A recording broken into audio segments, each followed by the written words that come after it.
যে জনসমর্থনের দিক থেকে বিএনপি সর্বোচ্চ পর্যায়ে রয়েছে। গত 22শে জানুয়ারি থেকে আজ সকাল 7:30টা পর্যন্ত নির্বাচনী প্রচারণার নির্ধারিত সময় ছিল।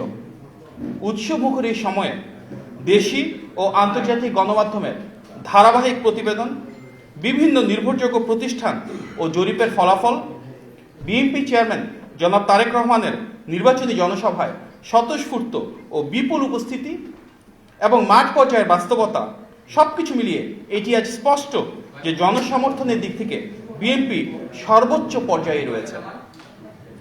সারা দেশে বিএনপির পক্ষে যে গণজোয়ার সৃষ্টি হয়েছে তাতে একটি অবাধ, সুষ্ঠু ও গ্রহণযোগ্য নির্বাচন হলে বিএনপির নিরঙ্কুশ বিজয় অনিবার্য ইনশাআল্লাহ।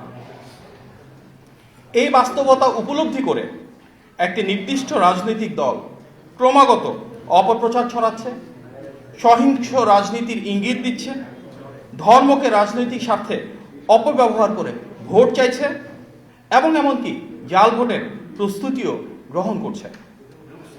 জনরায়ের শক্তির মুখে দাঁড়িয়ে এ ধরনের অপকৌশল তাদের রাজনৈতিক দেউলিয়ত্বের প্রমাণ। যারা সারাক্ষণ সততা, দুর্নীতির বিরুদ্ধে অবস্থান এবং ইনসাফের বয়ান তৈরি করেন, তারাই যদি নির্বাচনের মাঠে টাকা দিয়ে ভোট কেনার চেষ্টা করেন তাহলে সেটি অত্যন্ত লজ্জাজনক।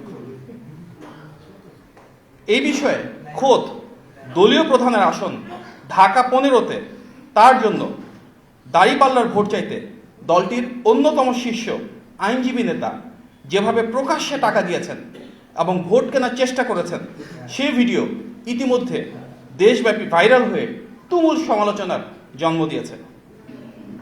দুর্নীতির বিরুদ্ধে তথাকথিত অবস্থানকে পুঁজি করে যে দলটি নির্বাচনী প্রচারণা চালাচ্ছে, তারা সেই প্রচারণাতেই সাধারণ মানুষকে, এমনকি শিশুদেরও অর্থ দিয়ে প্রলুব্ধ করছেন, যা নির্বাচনী আচরণবিধির চরম লঙ্ঘন।